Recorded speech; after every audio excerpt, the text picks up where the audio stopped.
जय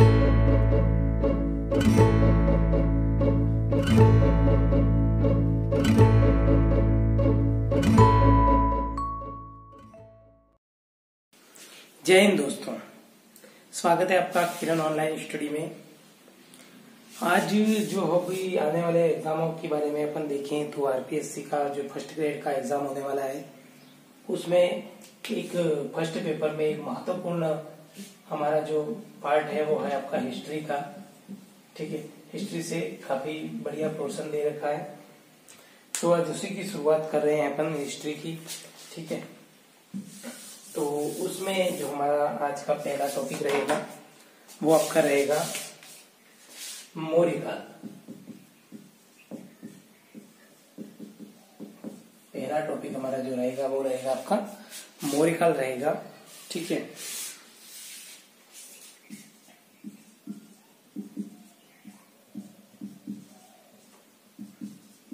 मौर्य काल का जो शासन की अवधि रही है, मौर्य काल की जो शासन की अवधि रही है वो आपके 322 बीसी से 187 बीसी के बीच में रही है। ठीक है, इतने समय तक मौर्य काल में शासन किया गया है और आप सभी को पता होगा कि मौर्य काल ने अपना शासन किस प्रकार से प्रारंभ किया था। ठीक है,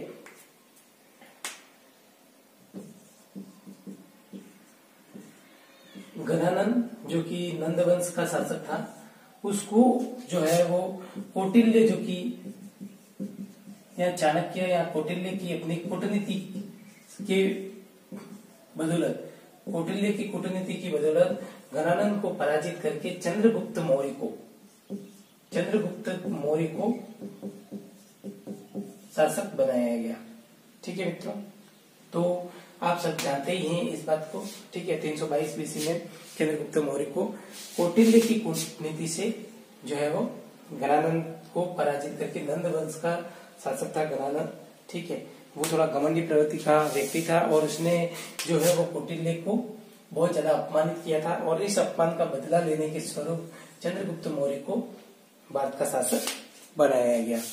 ठीक है मित्रों, आगे बढ़ने से पहले आपसे रिक्वेस्ट है कि अगर आपको वीडियो पसंद आता है तो आप इसे लाइक कीजिए और हमारे चैनल को अभी तक आपने सब्सक्राइब नहीं किया है तो सब्सक्राइब भी कर दीजिए।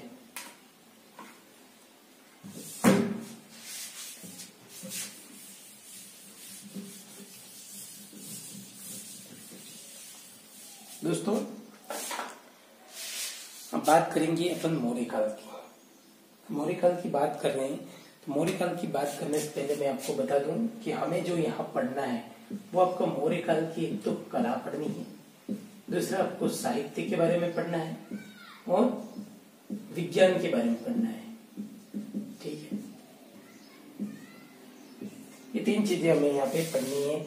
हमें यहाँ पे राजनीतिक जो इतिहास है हमारा, ठीक है, राजनीतिक इतिहास हमें किसने कैसे शासन किया इत्यादि हमको नहीं पढ़ना है। हमें केवल और केवल जो है वो यहाँ पे कला, साहित्य और विज्ञान, कला का कितना विकास हुआ, साहित्य के बारे में क्या क्या जानकारी, कौन कौन से साहित्यों की रचना हुई, किस साहित्य से हमें किस प्रकार की जानकारी मिलती है इत्यादि के बारे में हमें अध्ययन करना है। ठीक है मित्रों, तो हमारा जो सिलेबस है उसमें फर्स्ट ग्रेड के सिलेबस में यही दे रखा है, तो इस हिसाब से अपन देखेंगे और वैसे ये हर एग्जाम के लिए काम आएगा अगर आप राजनीतिक इतिहास और देख लेंगे। और वैसे भी आजकल जो प्रश्न है वो राजनीति से ज्यादा अधिकतर जो है वो इससे संबंधित कला, विज्ञान और साहित्य संबंध में ही पूछे जाते हैं। एक तो कला आ गया, विज्ञान और साहित्य। ठीक है, इनके बारे में ही ज्यादा प्रश्न पूछे जाने लगे हैं। सबसे पहले अपन बात करेंगे साहित्य की। मौर्य काल की साहित्य के बारे में बात करते हैं कि मौर्य काल में कौन कौन सा क्या क्या साहित्य हमें मिले। जैसा कि अभी मैं बात कर ही रहा था आपको कौटिल्य के बारे में, कौटिल्य या चाणक्य या विष्णुगुप्त, ठीक है, इनके बारे में अभी आपको बात कर ही रहा था। तो उन्होंने एक ग्रंथ लिखा जिसका नाम था अर्थशास्त्र। ठीक है, कौटिल्य के द्वारा एक ग्रंथ लिखा गया जिसका नाम था अर्थशास्त्र। एक अर्थशास्त्र करके उन्होंने एक ग्रंथ लिखा जो कि एक प्रमुख साहित्य ग्रंथ है। ये आपका एक प्रमुख साहित्य ग्रंथ है जो इनके द्वारा लिखा गया। ठीक है, कौटिल्य जो थे वो वैसे एक प्रकार से देखा जाए तो चंद्रगुप्त के गुरु भी थे, और चंद्रगुप्त जब शासक बने तो उनके प्रधानमंत्री जो थे वो भी कौटिल्य थे। ये हमें जानकारी अर्थशास्त्र के माध्यम से मिलती है, इस ग्रंथ के माध्यम से मिलती है। ठीक है, कूटनीति में दक्ष होने के कारण, कूटनीति में दक्ष था, कूटनीति में दक्ष होने के कारण चाणक्य कहलाए। ठीक है, इनको चाणक्य कहा गया या कौटिल्य कहा गया, क्योंकि ये कूटनीति में बहुत ही दक्ष थे, चालाक थे, इसलिए इन्हें चाणक्य या कौटिल्य कहा गया। ठीक है, बात करते हैं अर्थशास्त्र। अर्थशास्त्र की जो भाषा है वो है आपकी संस्कृत। ये जो ग्रंथ लिखा गया है वो संस्कृत भाषा में लिखा हुआ ग्रंथ है। ठीक है, अगर इसके विषय के बारे में बात करें, ये किस विषय पर आधारित है? वैसे तो अर्थशास्त्र यानी कि अर्थ से संबंध यानी आर्थिक क्रियाओं से संबंध में होना चाहिए, लेकिन ये आर्थिक क्रियाओं के संबंध में न होकर के इसका जो विषय है वो है आपका राजनीति। ये राजनीति से संबंध में बात करता है, राजनीतिक से संबंधित बातें की जाती है। ठीक है, अर्थशास्त्र में जैसे हमारे अध्याय होते हैं, जैसे अध्याय अपन पढ़ते हैं, अध्याय या पाठ जो अपने जो भी लेसन्स होते हैं, यहाँ पर इन अध्याय या पाठ को अधिकरण कहा गया है। अर्थशास्त्र में जो है वो इन अध्याय या पाठ को अपन जो है वो अधिकरण कहा गया है, अधिकरण से संबंधित बात की गई है। 15 व छठे अधिकरण में, 15वें और छठे अधिकरण में आपकी सप्तांग सिद्धांत की बात की गई है। ठीक है, राजनीति के जो शासन करने के सप्तांग सिद्धांतों के बारे में बात मिलती है। राज्य के जो है वो 7 सप्तांग सिद्धांतों की बात जो है वो 15वें और छठे लेसन्स में या अधिकरण में इस प्रकार की बात की गई है। ठीक है, तो ये भी प्रश्न पूछा जा सकता है। प्रश्न सीधा सटाएगा कि किस अधिकरण में सप्तांग सिद्धांत की बात की गई है, तब दे देगा 13/6, 12/11, 15/6, 9/10, तो हमारा आंसर सी हो जाएगा 15/6। ठीक है, तो इस प्रकार से यहाँ पर बात की गई है। ठीक है, इसके अलावा मौर्यकालीन प्रशासन की जानकारी, मौर्य काल में किस तरह का प्रशासन चलाया जाता था, इसकी जानकारी, मौर्यकालीन प्रशासन की जानकारी भी हमें अर्थशास्त्र विषय में, ये जो ग्रंथ है अर्थशास्त्र, इसमें हमें देखने को मिल रही है। ठीक है, इसके बाद में शासन चलाने की जो रणनीति थी, शासन चलाने की रणनीति क्या क्या थी, शासन की रणनीति किस प्रकार से शासन चलाया जा रहा था, उसकी रणनीति के बारे में जानकारी भी हमें अर्थशास्त्र के इस ग्रंथ के अंदर मिलती है। ठीक है, इस ग्रंथ की जो प्रणाली है वो आर्थिक प्रणाली है, आर्थिक प्रणाली पर आधारित ग्रंथ है। तो किस प्रकार की आर्थिक प्रणाली उस समय मौजूद थी मौर्य काल के समय में, ये जानकारी भी हमें अर्थशास्त्र नामक इस ग्रंथ से मिलती है। ठीक है, साहित्य कौटिल्य के द्वारा प्रधानमंत्री थे चंद्रगुप्त मौर्य के। ठीक है, अर्थशास्त्र ग्रंथ लिखा। अर्थशास्त्र ग्रंथ जो है वो आर्थिक विषय न होकर के इसका विषय राजनीतिक है, भाषा इसकी संस्कृत है, आर्थिक प्रणाली पर आधारित है। इसमें जो है वो अध्याय जो पाठ है उन्हें अधिकरण कहा जाता है। 15वें में छठे अधिकरण में सप्तांग सिद्धांतों के बारे में बताया गया है। मौर्यकालीन प्रशासन की जानकारी मिलती है और शासन की रणनीति के बारे में जानकारी मिलती है। इसके अलावा हमें क्या क्या जानकारी मिलती है, तो राजमार्गों के बारे में हमें जानकारी मिलती है और व्यापारिक मार्गों के बारे में भी हमें जानकारी मिलती है। राजमार्गों और व्यापारिक मार्गों के बारे में हमें जो है वो इस ग्रंथ में जानकारी मिलती है। ठीक है, तो यहाँ पे कौन कौन से, जैसे दक्षिण भारत के व्यापारिक मार्गों को सर्वाधिक महत्वपूर्ण बताया गया है। इस ग्रंथ में जो है वो जो दक्षिण भारत के मार्ग हैं उन्हें इम्पोर्टेंट बताया गया है, ये वही ज्यादा महत्वपूर्ण मार्ग हैं, ये बताया गया है इसमें। ठीक है, इसके अलावा इन्होंने जो है वो 4 प्रमुख रूप से व्यापारिक मार्गों को बताया है उन्होंने। तो वो 4 प्रमुख मार्ग कौन कौन से हैं इनके बारे में बात करते हैं। ठीक है दोस्तों, सबसे पहले तो उन्होंने जो 4 प्रमुख मार्ग बताए हैं, उन 4 प्रमुख मार्गों में है एक तो पुष्य कलावती मार्ग जो पाक से पटना तक जाता है। ठीक है,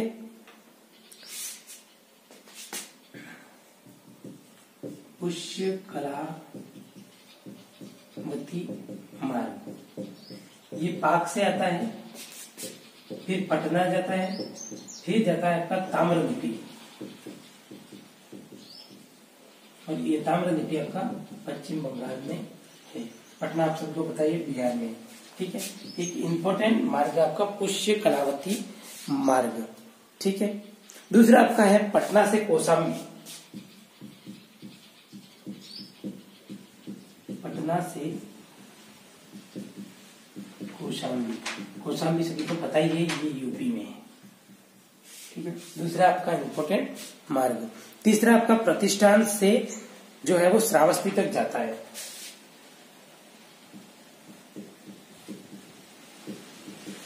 प्रतिष्ठान महाराष्ट्र से श्रावस्ती यूपी। ठीक है, जो है वो आपके प्रतिष्ठान से श्रावस्ती तक एक मार्ग जाता है। और चौथा जो है वो बड़ौच से मथुरा तक जाता है। बड़ौच जो कि आपके गुजरात में है, बड़ौच गुजरात से आपकी मथुरा तक जाने वाला मार्ग, और मथुरा आपका उत्तर प्रदेश यूपी में है। तो इन 4 राजमार्गों के बारे में भी आपके यहाँ पर जानकारी मिलती है, किसमें आपके ग्रंथ अर्थशास्त्र में। इसके अलावा जो है वो प्रमुख रूप से व्यापारिक मार्गों के साथ साथ इसमें जो है वो वस्तुओं के बारे में भी उल्लेख बताया गया है। कहाँ किस स्थान पर किस किस प्रकार की वस्तुएं हैं इनके बारे में भी बताया गया है, कौन कौन से वहां पर क्या फेमस है, क्या प्रसिद्ध है, इसके बारे में बताया गया है। तो मित्रों मैं इसको मिटा देता हूँ, इसके बाद अपना आगे और देखते हैं। अर्थशास्त्र ही चल रहा है हमारा। अर्थशास्त्र जो ग्रंथ है कौटिल्य के द्वारा रचा गया। ठीक है, और ये 4 प्रमुख राजमार्गों के बारे में भी तुमको बताया गया। बात करते हैं अपन प्रमुख स्थानों के बारे में। तो कलिंग व अंग, कलिंग व अंग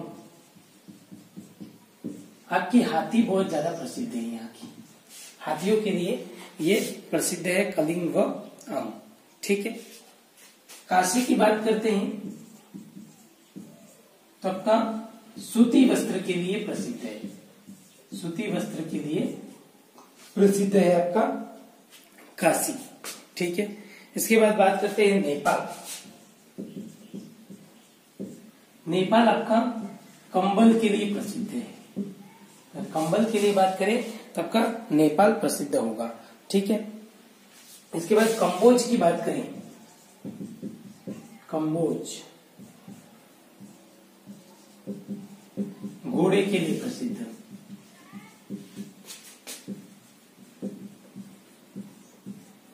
घोड़े के लिए प्रसिद्ध आपका कंबोज होगा। और मगध की बात करें तो बाट बनाने के लिए प्रसिद्ध है। मगध की बात करते हैं तो ये आपका बाट बनाने के लिए प्रसिद्ध है। तोलने का जो बाट होता है, तोलने का बाट बनाने के लिए प्रसिद्ध है।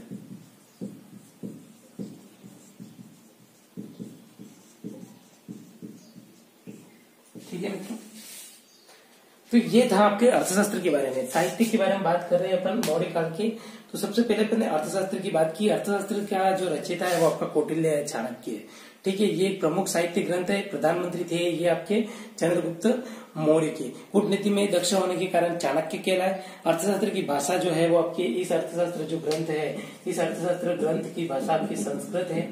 ठीक है, और ये आर्थिक प्रणाली पर आधारित ना होकर के राजनीति पर आधारित एक ग्रंथ है। और इसमें जो है मौर्यकालीन प्रशासन की हमें जानकारी मिलती है। 15 व 6 जो अधिकरण है, अधिकरण यानी कि अध्याय कहलाते हैं। आपके अध्यायकरण में राज्य के सप्तांग सिद्धांतों के बारे में बताया गया है। ठीक है, शासन की रणनीति के बारे में हमें यहाँ से जानकारी मिलती है। आर्थिक प्रणाली के पर आधारित ये ग्रंथ है। राजमार्गों के बारे में उल्लेख मिलता है, व्यापारिक मार्गों के बारे में उल्लेख मिलता है। ठीक है, दक्षिण भारत के जो आपके मार्ग थे वो ज्यादा महत्वपूर्ण है, ये जानकारी भी हमें इस ग्रंथ से प्राप्त होती है। ठीक है, 4 प्रमुख जो व्यापारिक मार्ग है उनके बारे में अपने देखा। पुष्य कलावती मार्ग, ठीक है, जो पाक पटना से लगा के ताम्रलिप्ति पश्चिम बंगाल तक जाता है। दूसरा आपका पटना से कौशाम्बी तक जाने वाला मार्ग, ठीक है। इसके बाद प्रतिष्ठान से श्रावस्ती तक जाने वाला मार्ग, इसके बारे में जानकारी मिलती है। बड़ौच से मथुरा जाने वाले मार्ग के बारे में भी आपकी जानकारी मिलती है। अर्थशास्त्र में प्रमुख व्यापारिक स्थानों के साथ साथ हमें जो है वो प्रमुख वस्तुओं के बारे में भी जानकारी मिलती है कि कौन कौन सी वस्तु यहाँ कहाँ की फेमस थी या क्या चीजें कहाँ की फेमस थी। तो आपने देखा कलिंग और अंका जो है वो हाथी बहुत ज्यादा फेमस था। काशी का आपके सूती वस्त्र बहुत ज्यादा फेमस था। नेपाल की बात करें तो नेपाल में आपके कंबल वहां का बहुत ज्यादा फेमस था। कंबोज की बात करें तो ये घोड़े के लिए प्रसिद्ध थे। और मगध की बात करते हैं तो ये जो है वो आपके बाट बनाने का कार्य, जो तोलने के बाट होते हैं वो बनाने के लिए प्रसिद्ध था। ठीक है मित्रों, तो अर्थशास्त्र से जहां जहां से प्रश्न बनने की संभावना थी मैंने आपको बताया। अब आगे बात करेंगे अपन एक और ग्रंथ के बारे में।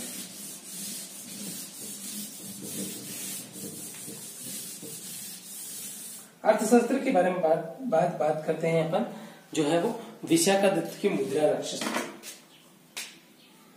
ग्रंथ है आपका। मुद्रा राक्षस नाम सुना होगा आपने, कई बार प्रश्न भी आरपीएससी द्वारा पूछा जाता है। लेखक है आपके विशाखादत्त। विशाखादत्त का मुद्रा राक्षस, इस ग्रंथ के बारे में बात करते हैं। सबसे पहले तो ये जो विशाखादत्त ने ये ग्रंथ जो मुद्रा राक्षस लिखा है वो आपका किस काल में लिखा गया? तो ये आपका गुप्तकालीन ग्रंथ है, लेकिन इसमें जानकारी जो है वो आपके मौर्य काल की मिलती है। ठीक है, ये आपका एक गुप्तकालीन ग्रंथ है, लेकिन जानकारी हमें मौर्य काल के बारे में मिलती है। ठीक है, इसमें ये बताया गया है कि किस तरह से नंद वंश का समापन हुआ।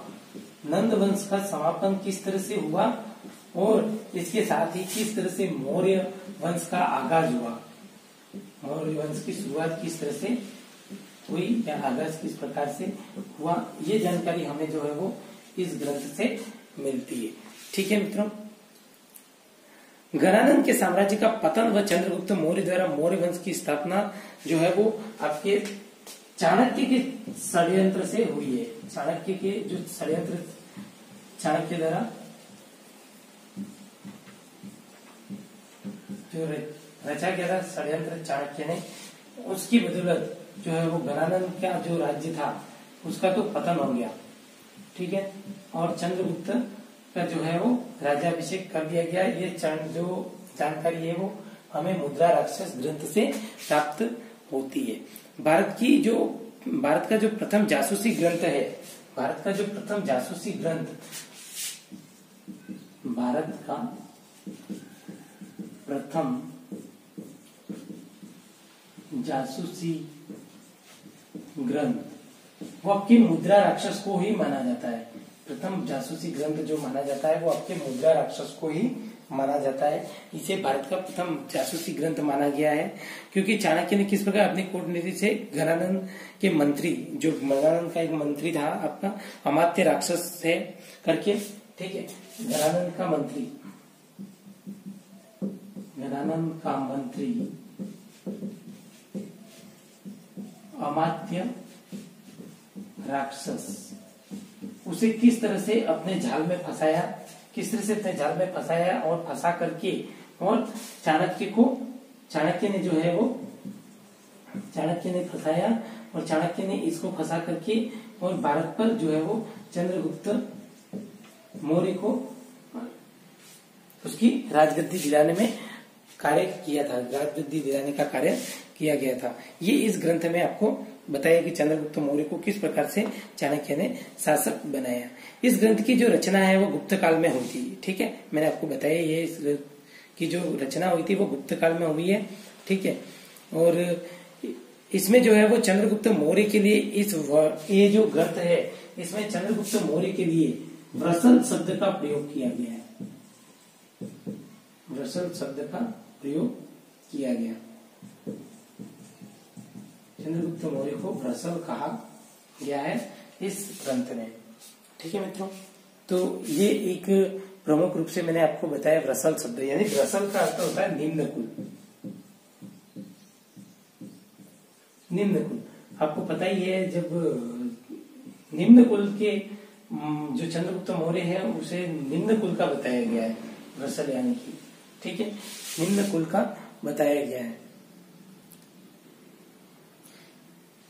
यहाँ जो ये शब्द है आपका मुद्रा, इस मुद्रा जो शब्द है वो आपके मुद्रिका से बना है, और मुद्रिका का अर्थ होता है आपका अंगूठी। ये भी एक बार प्रश्न पूछा गया था, आपको बता देते हैं, ठीक है। मुद्रा राक्षस यानी कि मुद्रिका, मुद्रिका से जो शब्द है उसका अर्थ होता है अंगूठी, ठीक है मित्रों। मुद्रा राक्षस ग्रंथ विशाखादत्त का गुप्तकालीन ग्रंथ है, गुप्त काल में इसकी रचना हुई। नंद वंश का समापन, मौर्य वंश के आगाज के बारे में इसमें बताया, चाणक्य के षड्यंत्र के बारे में बताया, किस तरह से गणानंद का पतन हुआ। भारत का प्रथम जासूसी ग्रंथ, क्योंकि इसमें जो है वो जासूसी करके और किस प्रकार से चाणक्य ने अमात्य राक्षस को फंसाया था और चंद्रगुप्त मौर्य को शासक बनाने में वो किया। इसमें चंद्रगुप्त मौर्य के लिए वृषल शब्द यानी कि निम्न कुल का बताया गया है, ठीक है। मुद्रा राक्षस मुद्रिका शब्द से बना है, मुद्रा शब्द, और इसका जो अर्थ होता है वो होता है अंगूठी, ठीक है मित्रों। यहाँ तक मेरे हिसाब से जहां जहां से प्रश्न बनने की संभावना मैंने आपको बताया।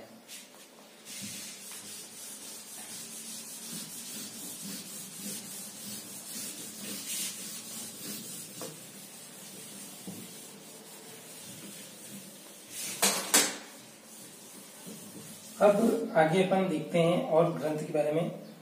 तो हमारा जो आगे का वाला ग्रंथ है उस ग्रंथ का नाम है हमारा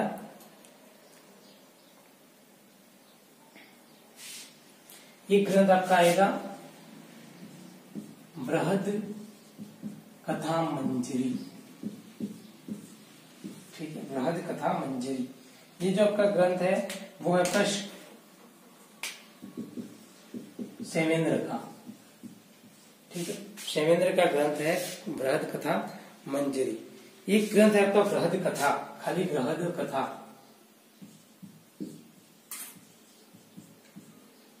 ठीक है। एक ग्रंथ आपका बृहद कथा, और ये आपका है गुणाढ्य का, ये ग्रंथ आपका गुणाढ्य का, ठीक है। इसके बाद में आपके आएगा ग्रंथ राजतरंगिणी।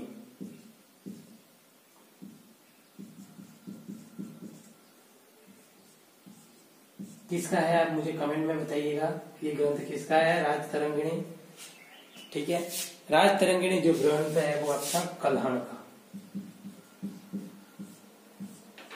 ठीक है। इस ग्रंथ में राजतरंगिणी में एक चीज बताई गई है कि अशोक ने